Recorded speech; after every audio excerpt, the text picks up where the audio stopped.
adults who have a career path, who have job skills, who have the education that they need so that they can be the productive citizens that they want to be and we all want them to be. And in fact, on the way up, when we pulled in, we walked in front of the building and their eyes got big and they said, this is really nice. And so being an educator, every moment's a teaching moment, right? So we did a little bit of math. I said, you want to live here? Here's what it's going to cost you. Over 12 months, this is what it's going to cost you. Your annual income, a portion of that, this portion is for your housing, so that's a third or so do the math, and that's what you've got to earn in order to live in a place like this. And I said, and I promise you, there's not a tenant in this building that's living here with a GED, or even with just a high school diploma. So if you want it, you've got to go out and get it. We saw some nice vehicles roll in this parking lot. The eyes got big, John, when they saw that Jag sitting over there. And I said,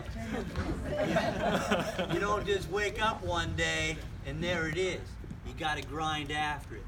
So one of the ways that we're going to help prepare these kids is especially for those students who say, you know, I don't want to go to college. And we know, well, some of you do. Remember when the pendulum swung to forget VOTEC, forget that career stuff, everybody goes to college. Remember that? It's swinging back the other way because we realized that really wasn't very smart of us. And I always use my own 3 kids as an example. I got 3 children. College. My daughter came to me when she was 16 and she said, you know, Daddy, I ain't a 4-year degree person. I said, sweetheart, I know you're not.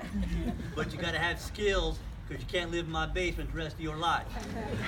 So she went the VOTEC route. She's got a nice little career going without $50,000 in student loan debt, right?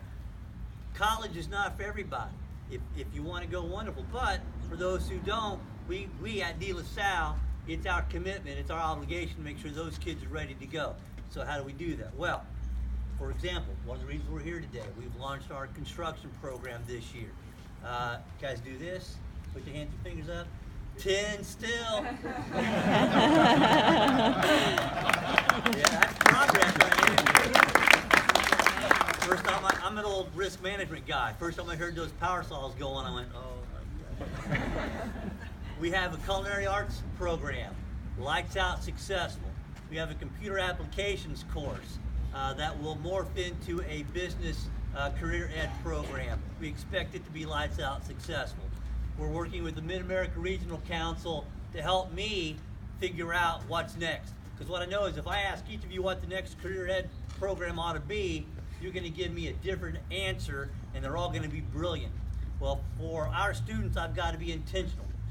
Shame on me if I put Marty A through a 2-year certification program, he graduates and comes back and says, hey man, there ain't no jobs in that career field. Can't let that happen. So we've got to be very intentional in what we do going forward for the next 5 years. That's the path we're heading down. John, Sharon, you guys recognize the value of the construction industry, and that's a big piece of what we're doing. And so I want to say thank you. Thank you. All right. Well, I'm going to come in for a hug.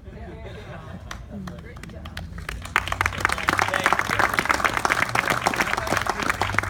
From us and our subs and everybody that worked on the project to help you get launched with your construction program. Thank you so much. Good luck to you. That's a big deal. Thank you very much. So, we're going to have a little ribbon cutting. And where's Bridger's with us. He's going to do that. And where's our... we have scissors. Oh, the big scissors. Big scissors. All right. And we have one... the other thing is...